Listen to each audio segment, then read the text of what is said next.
Hello സുഹൃത്തുക്കളെ, vintage സൂമിൻ്റെ പുതിയൊരു വീഡിയോയിലേക്ക് എല്ലാ മാന്യപ്രേക്ഷകർക്കും സ്വാഗതം. ഇന്ന് ഞാൻ നിങ്ങളുടെ മുമ്പിൽ ചർച്ച ചെയ്യുന്നത് 2026 ബെസ്റ്റ് പിക്ചർ, ബെസ്റ്റ് ഡയറക്ടർ തുടങ്ങി ഒട്ടനവധി ഓസ്കാർ അവാർഡ് നേടിയ ഒരു മികച്ച ഫിലിമുമായിട്ടാണ്. ഈ പടത്തിൻ്റെ പേര് one battle after another. Paul Thomas Anderson എന്ന ഹോളിവുഡിലെ ഒരു പ്രശസ്ത സംവിധായകനാണ് ഈ സിനിമ സംവിധാനം ചെയ്തിരിക്കുന്നത്. ഒരു അടിച്ചമർത്തുന്ന ഭരണകൂടത്തിനെതിരെ സ്വാതന്ത്ര്യത്തിനും നീതിക്കും വേണ്ടി പോരാടുന്ന ഒരു കൂട്ടം ആളുകളുടെ അതിജീവനത്തിനും ഭയത്തിൽ നിന്നുള്ള മോചനത്തിനും വേണ്ടിയുള്ള നിരന്തരമായ വിപ്ലവ ശ്രമങ്ങളും അവർ നേരിടുന്ന വെല്ലുവിളികളുമാണ് ഈ ചിത്രത്തിൻ്റെ പ്രമേയം. നമുക്കിനി ഇതിൻ്റെ ഫുൾ മലയാളം എക്സ്പ്ലനേഷനിലേക്ക് കിടക്കാം. സബ്സ്ക്രൈബ് ചെയ്തിട്ടില്ലെങ്കിൽ ഉറപ്പായും നിങ്ങളിത് സബ്സ്ക്രൈബ് ചെയ്യുക. അപ്പോൾ നമുക്കിതിൻ്റെ കഥയിലേക്ക് പ്രവേശിക്കാം. പടം തുടങ്ങുന്നത് ഫ്രഞ്ച് 75 എന്ന ഒരു വിപ്ലവ ഗ്രൂപ്പിൻ്റെ മെയിൻ മെമ്പേഴ്സാണ് ഗെറ്റോ പാറ്റ് കാൽഹോണും പെർഫീഡിയ ബിവേർലിയും. ഇതിൽ ഗെറ്റോ പാറ്റ് കാൽഹോൺ എന്ന് പറഞ്ഞ ക്യാരക്ടറാണ് നമ്മുടെ ലിയോണാർഡോ ഡികാർപിയോ ചെയ്യുന്ന മെയിൻ ക്യാരക്ടർ. ഒട്ടേമേസ തടങ്കൽ കേന്ദ്രത്തിൽ നിന്ന് തടവിലാക്കപ്പെട്ട കുടിയേറ്റക്കാരെ രക്ഷിക്കുന്നതിനിടയിൽ പെർഫീഡിയ കമാൻഡിംഗ് ഓഫീസറായ സ്റ്റീഫൻ ജെ ലോക്ജോയെ ലൈംഗിക ചുവയുള്ള സംഭാഷണത്താൽ അപമാനിക്കുന്നു. ഇത് അയാളിലെ പൗരുഷ മനോഭാവത്തെ അപമാനിച്ചതിനാൽ അയാൾക്ക് അവളോട് വിദ്വേഷവും ഒരു ഭ്രമവും തോന്നി തുടങ്ങുന്നു. ഇങ്ങനെ ഈ ഗ്രൂപ്പിൻ്റെ വിപ്ലവങ്ങൾ തുടർന്നു പോയിക്കൊണ്ടിരിക്കുന്നതിനിടെ പാറ്റും പെർഫീഡിയയും പ്രണയത്തിലാവുന്നു. അവർ വിവാഹിതരാവുകയും ചെയ്യുന്നു. ഇതിനിടെ ഒരു വിപ്ലവത്തിൻ്റെ ആളിക്കത്തലിൽ പെർഫീഡിയ ഒരു ബോംബ് ഫിക്സ് ചെയ്യുന്നതിനിടെ ലോക്ജോ അവളെ പിടികൂടുന്നു. ലോക്ജോയെ അന്ന് അവൾ പരിഹസിച്ചതിനുള്ള മറുപടിയായി അയാൾ അവളിൽ കാമമുണർത്തുന്നു. അവർ തമ്മിൽ തെറ്റായ ഒരു ബന്ധം ഉടലെടുക്കുന്നു. പക്ഷേ അവളെ ജയിലിലടയ്ക്കാതെ അവളെ ഇങ്ങനെയൊരു ബന്ധം തുടങ്ങിയതിൻ്റെ പേരിൽ അയാൾ അവളെ വെറുതെ വിടുന്നു. ഈ പെർഫീഡിയ പോലുള്ള ക്യാരക്ടറുകൾ ഏത് സംഘടനയിലും കാണും. ഇങ്ങനെയുള്ള ഓരോ വ്യക്തികൾ മതി ഏത് നല്ലതിനൊന്നും ഉദ്ദേശിക്കുന്ന സംഘടനകളും, അത് വിപ്ലവ സംഘടനകളാണേലും അതെ എന്ത് സംഘടനകളായാലും അത് നശിച്ച് നാരായണക്കല്ല് പിടിക്കാൻ അതിന് പറ്റിയൊരു ക്യാരക്ടറാണ് ഈ പെർഫീഡിയ എന്ന് പറഞ്ഞ ക്യാരക്ടർ. പിന്നീട് പെർഫീഡിയയും പാറ്റും തമ്മിലുള്ള ദാമ്പത്യ ജീവിതത്തിൽ അവർക്ക് ചാർലിൻ എന്നൊരു പെൺകുഞ്ഞുണ്ടാവുന്നു. പക്ഷേ പെർഫീഡിയ കുട്ടിയെ നോക്കാതെ വിപ്ലവത്തിൻ്റെ പേരും പറഞ്ഞ് നടക്കുന്നു. ഇത് പാറ്റിനെ ഒരുപാട് അസ്വസ്ഥനാക്കി. ഇതിനിടെ പെർഫീഡിയയും സംഘടനയിലെ കുറച്ച് കൂട്ടാളികളും കൂടി ചേർന്ന് ഒരു സായുധ ബാങ്ക് കൊള്ളയടിക്കുന്നതിനിടെ അബദ്ധവശാൽ ഒരു ജീവനക്കാരനെ കൊല്ലേണ്ടി വരുന്നു. ഇതിന് പോലീസ് അവരെ പിടികൂടുന്നു. ഈ അറസ്റ്റ് ചെയ്യുന്നുണ്ടെങ്കിലും ഈ പെർഫീഡിയയും ലോക്ജോയും തമ്മിലുള്ള രഹസ്യ ബന്ധം ഉള്ളതിനാൽ നൈസായിട്ട് ലോക്ജോ അവളോട് പറയുന്നു, മറ്റ് ഫ്രഞ്ച് 75 അംഗങ്ങളുടെ ഡീറ്റെയിൽസ് എന്നോട് പറയുവാണെങ്കിൽ ഞാൻ നിന്നെ വെറുതെ വിടാം. അങ്ങനെ പെർഫീഡിയ തൻ്റെ കൂട്ടാളികളെ ഒറ്റുകൊടുക്കുന്നു. ലോക്ജോ മറ്റ് സഖാക്കളെ വേട്ടയാടുകയും കൊല്ലുകയും ചെയ്യുന്നു. പെർഫീഡിയ ഇതിനോടകം മെക്സിക്കോയിലേക്ക് പലായനം ചെയ്യുന്നു. പാറ്റും ചാർലിനും ബോബ്, വില്ല, ഫെർഗ്യൂസൺ എന്നീ അപരനാമങ്ങൾ സ്വീകരിക്കുന്നു. അതായത് പാറ്റ് കാൽഹോൺ എന്ന് പറഞ്ഞ ക്യാരക്ടർ ബോബ് എന്ന ഒരു പേരും ചാർലിൻ എന്ന അയാളുടെ മകള് വില്ല ഫെർഗ്യൂസൺ എന്ന അപരനാമങ്ങൾ സ്വീകരിക്കുന്നു. 16 വർഷങ്ങൾക്ക് ശേഷം കാലിഫോർണിയയിലെ ഒരു സാങ്ച്വറി നഗരത്തിൽ ഗ്രിഡിന് പുറത്ത് താമസിക്കുകയാണ് ബോബും വില്ലായും. ഇതിനോടകം ബോബ് ഒരു ഡ്രഗ് അഡിക്റ്റായി മാറിക്കഴിഞ്ഞിരുന്നു. എന്നിരുന്നാലും അയാൾ വില്ലായെ നന്നായി നോക്കിയിരുന്നു. ഇതിനോടകം ലോക്ജോ ഒരു കേണലും US സുരക്ഷാ ഏജൻസിയിലെ ഒരു പ്രമുഖ വ്യക്തിയുമായി മാറി. അയാൾക്കൊരു ലക്ഷ്യമുണ്ടായിരുന്നു. അതായത് വലതുപക്ഷ വൈറ്റ് പീപ്പിളിൻ്റെ ഒരു രഹസ്യ സംഘടനയുണ്ട്, ക്രിസ്മസ് അഡ്വഞ്ചർ ക്ലബ് എന്നാണ് അതിൻ്റെ പേര്. ലോക്ജോയുടെ കുശാഗ്ര ബുദ്ധി കൊണ്ട് ആ ഗ്രൂപ്പിൽ അംഗത്വം നേടിയെടുക്കുന്നു. ഈ രഹസ്യ സംഘടന രാജ്യത്തിൽ രാഷ്ട്രീയപരമായ ബന്ധങ്ങൾ സ്ഥാപിക്കാനും അതിലെല്ലാം ഉപരി രാജ്യത്തിൽ എന്ത് കാര്യങ്ങൾ നടപ്പിലാക്കാനും അത് നിയമത്തിൻ്റെയും ഗവൺമെൻറ്റിൻ്റെയും അംഗീകാരത്തോടു കൂടി ചെയ്യാൻ സാധിക്കുന്ന ഒരു സംഘടനയായിരുന്നു. അത്രയധികം പവർ ഉണ്ടായിരുന്നു ആ സംഘടനയ്ക്ക്. ഒരു സീക്രട്ട് സൊസൈറ്റി എന്ന് തന്നെ പറയാം. അങ്ങനെ ലോക്ജോ ആ സൊസൈറ്റിയുടെ എല്ലാ നിബന്ധനകളും അംഗീകരിച്ചുകൊണ്ട് അതിൻ്റെ ഭാഗമാകുന്നു. ആ സൊസൈറ്റിയുടെ സഹായത്താൽ ഫ്രഞ്ച് 75 എന്ന വിപ്ലവ സംഘടനയിൽ രഹസ്യമായി കഴിയുന്ന എല്ലാ വിപ്ലവകാരികളെയും തെരഞ്ഞു പിടിച്ച് കൊല്ലാൻ തുടക്കം കുറിക്കുന്നു. പക്ഷേ ഇതിലെല്ലാം ഉപരി പെർഫീഡിയയ്ക്ക് ഒരു മകളുണ്ടെന്ന് ലോക്ജോ അറിഞ്ഞിരുന്നു. ആ മകൾ ഒരുപക്ഷെ തൻ്റേതാണെങ്കിൽ അതും ഒരു ബ്ലാക്ക് ഗേൾ ആയതിനാൽ അത് ലോക്ജോയുടെ നല്ല ഭാവിക്ക് പ്രതികൂലമാവുമെന്ന് അയാൾ ഭയന്നിരുന്നു. കാരണം ഈ ക്രിസ്മസ് അഡ്വഞ്ചർ ക്ലബ് എന്ന രഹസ്യ സംഘടന അത്രയധികം സ്ട്രിക്റ്റ് ആയിട്ടുള്ളൊരു സീക്രട്ട് സൊസൈറ്റി ആയിരുന്നു. അതിൽ അംഗത്വമായിരിക്കുന്നവർ ആ സൊസൈറ്റിയുടെ നിയമങ്ങൾക്കെതിരായുള്ള എന്തെങ്കിലും കാര്യങ്ങൾ ചെയ്യുവാണെങ്കിൽ ആ നിമിഷം തീർത്ത് കളയും. ലോക്ജോയ്ക്ക് അത് വളരെയധികം പേടിയുണ്ടായിരുന്നു. വില്ല എന്ന അപരനാമത്തിൽ കഴിയുന്ന ചാർലിനെ കണ്ടുപിടിക്കുക എന്നുള്ളതായിരുന്നു അയാളുടെ ലക്ഷ്യത്തിൽ പ്രധാനം. ഇമ്മിഗ്രേഷൻ, ഡ്രഗ് എൻഫോഴ്സ്മെൻറ്റ് ഓപ്പറേഷൻ എന്നിവയുടെ മറവിൽ ബോബിനെയും മകളെയും മറ്റു കൂട്ടാളികളെയും കണ്ടെത്താൻ ലോക്ജോ തൻ്റെ സൈന്യത്തെ ബാക്ടൺ ക്രോസിലേക്ക് അയക്കുന്നു. ഫ്രഞ്ച് 75-ലെ വിശ്വസ്ത അംഗമായ ദിയാദ്ര വില്ലയുടെ സ്കൂൾ റെയ്ഡ് ചെയ്യുന്നതിന് മുമ്പ് അവളെ അവിടെ നിന്ന് രക്ഷിക്കുന്നു. ഈ ലോക്ജോയുടെ പെട്ടെന്നുള്ള പരാക്രമം ഏതൊരു വിപ്ലവ ഗ്രൂപ്പിനും തരണം ചെയ്യാൻ പറ്റാത്ത ഒന്നാണ്. അത്രയ്ക്കും സ്പീഡിലും അറിയാൻ മേലാത്ത പെട്ടെന്നൊരു നിമിഷത്തിലുമായിരുന്നല്ലോ. പക്ഷേ എന്നിട്ട് പോലും വില്ലായ അവിടെ നിന്ന് ആ നിമിഷങ്ങൾക്കുള്ളിൽ രക്ഷപ്പെടുത്തിയിട്ടുണ്ടെങ്കിൽ ഫ്രഞ്ച് 75 എന്ന ആ വിപ്ലവ സംഘടനയുടെ റേഞ്ച് എന്താണെന്നുള്ളത് നമുക്ക് ആ സീനിലൂടെ മനസ്സിലാക്കാൻ പറ്റും. അതോടൊപ്പം തന്നെ ഫ്രഞ്ച് 75 ബോബിനെ കോണ്ടാക്റ്റ് ചെയ്യുന്നു. സീക്രട്ട് ഫോൺ വഴി ഒരു രഹസ്യ കോഡ് പരസ്പരം പറഞ്ഞാണ് ഇവർ കമ്മ്യൂണിക്കേറ്റ് ചെയ്യുന്നത്. കോഡ് കറക്റ്റ് അല്ലെങ്കിൽ ഈ ബന്ധപ്പെടൽ അപ്പോൾ നിഷ്ഫലമാവും. ബോബിനെ ഫ്രഞ്ച് 75 മകളെ രക്ഷപ്പെടുത്തി എന്നുള്ള വിവരം അറിയുകയും എത്രയും പെട്ടെന്ന് അയാളോട് അവിടുന്ന് രക്ഷപ്പെടാൻ പറയുകയും ചെയ്യുന്നു. ലോക്ജോയുടെ സംഘം ബോബിൻ്റെ വീട് വളയുന്നതിനിടെ അതിസാഹസികമായി ബോബ് രക്ഷപ്പെടുന്നു. അയാൾക്ക് ജീവിതത്തിൽ ഏറ്റവും വലുത് അയാളുടെ മകളാണ്. ബോബ് വീണ്ടും ഫ്രഞ്ച് 75 ബന്ധപ്പെടുന്നു. തൻ്റെ മകൾ എവിടെയാണെന്ന് അയാൾ ചോദിക്കുന്നു. പക്ഷേ വിളിക്കുമ്പോഴേ പറയേണ്ട രഹസ്യ കോഡ് ബോബ് മറന്നുപോയതിനാൽ അവർ ഉത്തരം പറയാതെ ഡിസ്കണക്ട് ചെയ്യുന്നു. വർഷങ്ങളായ മയക്കുമരുന്ന് ഉപയോഗം അതിരുകടന്നതിനാൽ അത്രയും പ്രധാനപ്പെട്ട രഹസ്യ കോഡ് ബോബ് മറന്നുപോയിരുന്നു. വില്ലായെ കണ്ടുകിട്ടാത്തതിൽ ബോബ് ഭ്രാന്ത് പിടിച്ചിരിക്കുകയാണ്. കാരണം അയാൾ അവളെ അത്രയധികം ഇഷ്ടപ്പെട്ടിരുന്നു.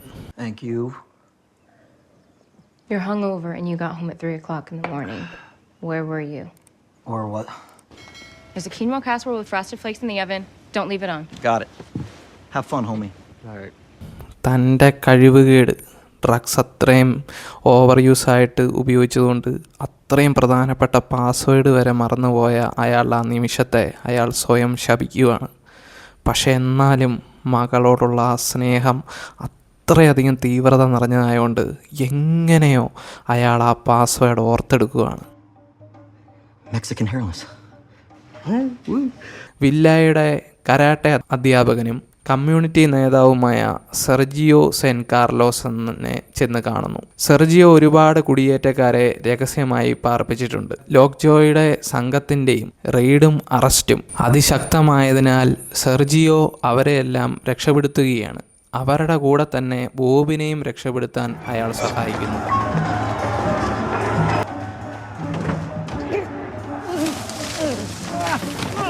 വിപ്ലവകാരികളായ കന്യാസ്ത്രീകളുടെ കോൺവെൻ്റായ സിസ്റ്റേഴ്സ് ഓഫ് ദ ബ്രേവ് ബിവെയറിലേക്ക് ദിയാന്ദ്ര വില്ലായെ കൊണ്ടുപോകുന്നു. അവിടെ വെച്ച് അവളുടെ അമ്മ സംഘടനയോട് ചെയ്ത വഞ്ചനകളെക്കുറിച്ച് അവൾ ആ നിമിഷം അറിയുന്നു. ക്രിസ്മസ് അഡ്വഞ്ചർ ക്ലബ്ബ് വില്ല ലോക്ജോയുടെ മകളാണെന്ന് ഇതിനോടകം കണ്ടെത്തി. ക്ലബിൻ്റെ നിയമങ്ങളോട് അവിശ്വസ്തത കാണിച്ച ലോക്ജോയെ തീർക്കാൻ ടിം സ്മിത്തിനെ ഇറക്കുന്നു. ഒരു ഹിറ്റ്മാനാണ്. ഇതിനിടെ ലോക്ജോ കോൺവെൻറ്റിലെത്തി ദിയാന്ദ്രയെ അറസ്റ്റ് ചെയ്യുന്നു. വില്ലായെ ബന്ദിയാക്കി ലോക്ജോ അവളുടെ DNA പരിശോധിക്കുമ്പോൾ അവൾ യഥാർത്ഥത്തിൽ അയാളുടെ തന്നെ മകളാണെന്ന് കണ്ടെത്തുന്നു. ബോബിനെയും കൂട്ടി സെർജിയോ തൻ്റെ കാറിൽ കോൺവെൻറ്റിലേക്ക് പോവുകയാണ് വില്ലായെ തേടി. പക്ഷേ പെട്ടെന്ന് പോലീസ് അവരെ ചേസ് ചെയ്യുന്നു. പോലീസിൽ നിന്ന് രക്ഷപ്പെടാൻ സെർജിയോ ബോബിനൊരു റൈഫിൾ കൊടുത്ത് കാറിൽ നിന്ന് ചാടി രക്ഷപ്പെടാൻ പറയുന്നു. പോലീസ് കാണാതെ ബോബ് വേറൊരു കാർ മോഷ്ടിച്ച് കോൺവെൻറ്റിലെത്തുന്നു. ദൂരെ നിന്ന് ലോക്ജോയെ റൈഫിൾ ഉപയോഗിച്ച് വെടിവെക്കുന്നതിനിടെ ലോക്ജോ വില്ലായം കൊണ്ട് അവിടുന്ന് സ്ഥലം വിടുന്നു. വില്ലായെ കൊല്ലാൻ ലോക്ജോ അവന്തിയെ ഏൽപ്പിക്കുന്നു. പക്ഷേ അവളുടെ പ്രായത്തെ മാനിച്ച് അവളെ ഒരു തീവ്ര വലതുപക്ഷ മിലീഷ്യയ്ക്ക് കൈമാറുന്നു. ഈ തീവ്ര വലതുപക്ഷ മിലീഷ്യ എന്ന് ഉദ്ദേശിച്ചതെന്ന് പറഞ്ഞാൽ, മിലീഷ്യ എന്ന് പറഞ്ഞാൽ ഈ ഇങ്ങനെയുള്ള US പോലുള്ള രാജ്യങ്ങളിൽ ഈ സീക്രട്ട് സൊസൈറ്റിക്ക് വേണ്ടി ഉള്ള ഒരു തരം മിലിറ്ററി ഉണ്ട്. നമ്മുടെ രാജ്യത്തിൻ്റെ മിലിറ്ററി പോലെ തന്നെ അത്രയും ശക്തമായിട്ടുള്ള മിലിറ്ററി ഫോഴ്സാണ് ഈ സീക്രട്ട് സൊസൈറ്റിയുടെ മിലിറ്ററി. അപ്പോൾ അങ്ങനെ ഒരു മിലീഷ്യയിലേക്കാണ് ഈ അവന്തി ഇവളെ കൈമാറുന്നത്. ടിങ് ലോക്ജോയെ ട്രാക്ക് ചെയ്ത് ലോക്ജോയുടെ മുഖത്ത് വെടിവെക്കുന്നു. ഇത് അയാളെ ഒരു കാർ അപകടത്തിൽ കലാശിക്കുകയും ലോക്ജോ മരിച്ചതായി സ്ഥിരീകരിക്കുകയും ചെയ്യുന്നു. അവന്തി മിലീഷയ്ക്ക് ഏൽപ്പിക്കാൻ വില്ലായം കൊണ്ട് പോവുകയാണ്. പക്ഷെ അവിടെ ചെന്ന് കഴിഞ്ഞപ്പോൾ പെട്ടെന്ന് അയാളുടെ മനസ്സ് മാറുന്നു. കാരണം അവളൊരു ചെറുപ്രായമുള്ള പെൺകുട്ടിയല്ലേ.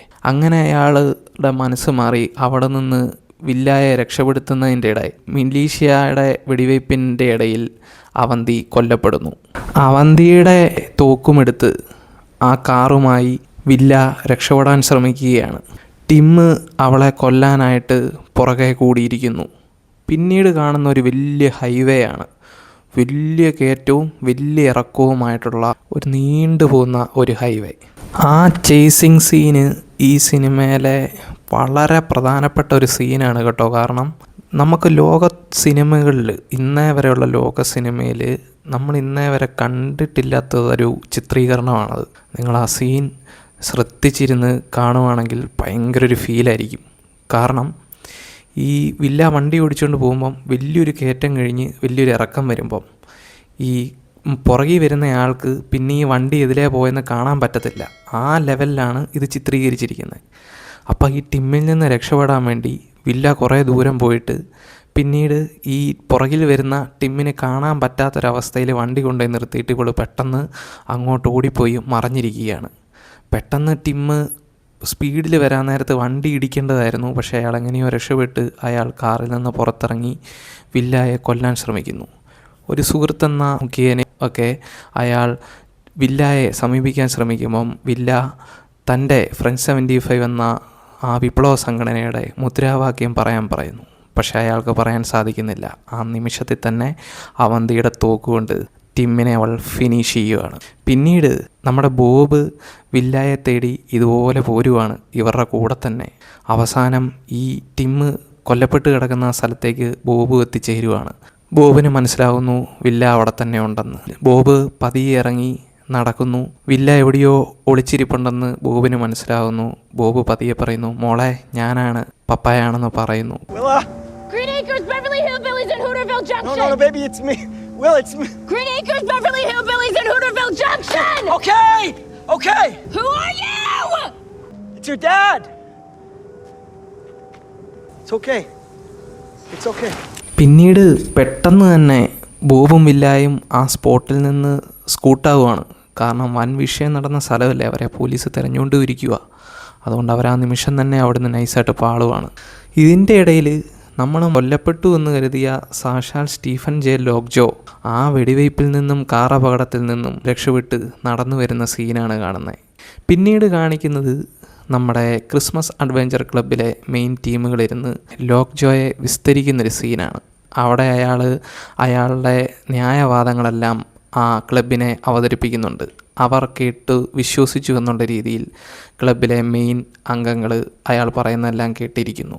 നമ്മുടെ ക്രിസ്മസ് അഡ്വഞ്ചർ ക്ലബിലെ മെയിൻ മെമ്പേഴ്സ് ലോക്ജോയോട് സന്തോഷകരമായ അഭിവാദ്യങ്ങളൊക്കെ കൊടുത്ത് യാത്രയായുകയാണ്.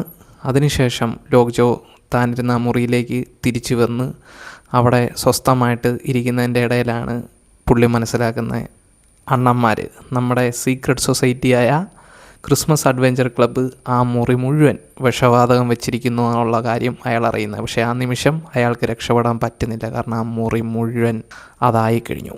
അങ്ങനെ ഒരുപാട് കാര്യങ്ങൾ ചെയ്യാനിരുന്ന ലോക്ജോ ഒന്നുമാവാതെ വട്ടപ്പൂജയായിട്ട് അവിടെ അങ്ങ് തീരുവാണ്. പിന്നെ ഈ സിനിമയുടെ ക്ലൈമാക്സ് എന്ന് പറഞ്ഞാൽ വളരെ ഹൃദയസ്പർശിയാകുന്ന ഒരു ക്ലൈമാക്സാണ്. ആ നിമിഷം വില്ലായ ബോബിൻ്റെ മകളല്ല എന്നുള്ള കാര്യം അവൾക്കറിയാം. പക്ഷെ അവൾ അവിടെ പറയുകയാണ്, ഒരുപക്ഷെ DNA ഞാൻ അയാളുടെ മകളായിരിക്കും, പക്ഷേ മനസ്സുകൊണ്ടും ഹൃദയം കൊണ്ടും അതിലുപരി ആത്മാവ് കൊണ്ടും ഞാൻ നിങ്ങളുടെ മകളാണ്. അതങ്ങനെ തന്നെ ആയിരിക്കും മരിക്കുന്ന ഇടം വരെ. പിന്നീട് ബോബ് അത്രയും നാളും മറച്ചു വെച്ച ഇവളുടെ അമ്മ എഴുതിയ പെർഫീഡിയ എഴുതിയ ഒരു കത്ത് വില്ലായിക്ക് കൊടുക്കുകയാണ്. ആ കത്തിൽ ഇങ്ങനെയാണ് എഴുതിയിരിക്കുന്നത്: അവൾ പശ്ചാത്തപിക്കുകയാണ്. കാരണം ചെയ്തു പോയ തെറ്റുകൾ എന്തുമാത്രം വലുതായിരുന്നുവെന്ന് മനസ്സിലാക്കി മകളോട് മാപ്പ് പറയുന്ന ഒരു കത്താണത്. ആ സീൻ അവിടെ കൊണ്ട് തീർന്ന് പിന്നെ ക്ലൈമാക്സാണ്. ക്ലൈമാക്സിൽ നമ്മുടെ നായിക ഫ്രഞ്ച് 75 എന്ന വിപ്ലവ സംഘടനയിലെ ഒരു മെയിൻ നേതാവാകുന്നതായിട്ടാണ്. അവൾ വളരെ പങ്ക്ച്വലാണ്, ചിട്ടയുള്ളവളാണ്, അതിലുപരി നീതി നോക്കി കാര്യങ്ങൾ ചെയ്യുന്നവളുമാണ്. അവൾ പുതിയൊരു വിപ്ലവത്തിന് തയ്യാറെടുത്ത് ആ വിപ്ലവം നയിക്കാൻ യാത്രയാവുന്നിടത്ത് സിനിമ തീരുകയാണ്. One battle after another. ഈ സിനിമ ചർച്ച ചെയ്യുന്ന ഇങ്ങനെയുള്ള ഒരുപാട് വിഷയങ്ങൾ, അതും വളരെ കാലിക പ്രസക്തിയാർന്ന രീതിയിലും വളരെ റിയലിസ്റ്റിക് ആയിട്ടും ചെയ്തതുകൊണ്ടാണ് ഈ സിനിമയ്ക്ക് ബെസ്റ്റ് പിക്ചറിനുള്ള ഓസ്കാർ അവാർഡ് കിട്ടിയത്. അത്രയ്ക്കും ബ്രില്യൻ്റ് ആയിട്ടുള്ള സ്ക്രീൻ പ്ലേയും ഡയറക്ഷനുമായിരുന്നു. പോൾ തോമസ് ആൻഡേഴ്സൺ എന്ന ഇതിൻ്റെ ഡയറക്ടർക്ക് ഒരു വലിയ കയ്യടി കൊടുക്കേണ്ടി വരും. സിനിമ തുടങ്ങുമ്പോൾ മുതൽ തീരുന്നിടം വരെ ഇവർ ചർച്ച ചെയ്യുന്ന വിഷയം എന്തുമാത്രം ഗൗരവം നിറഞ്ഞതാണോ അതേ ഗൗരവത്തിൽ അതേ ഫീലിങ്സോടുകൂടി അവസാനം വരെ ഇവർ കൊണ്ടുചെന്ന് അവസാനിപ്പിക്കുന്നുണ്ട്. അത് ഈ സിനിമയുടെ ഏറ്റവും വലിയ വിജയങ്ങളിലൊന്നാണ്. 2026 ഓസ്കാർ ശ്രേണിയിൽ best picture, best director, best supporting actor, best adapted screen play, best film editing, best casting തുടങ്ങി ഇത്രയും കാര്യങ്ങൾക്ക് ഓസ്കാർ അവാർഡ് കിട്ടിയതാണ്. വിൻറ്റേജ് സൂമിൻ്റെ ഈ ഒരു വീഡിയോ ഇവിടെ അവസാനിക്കുന്നു. Thank you for watching.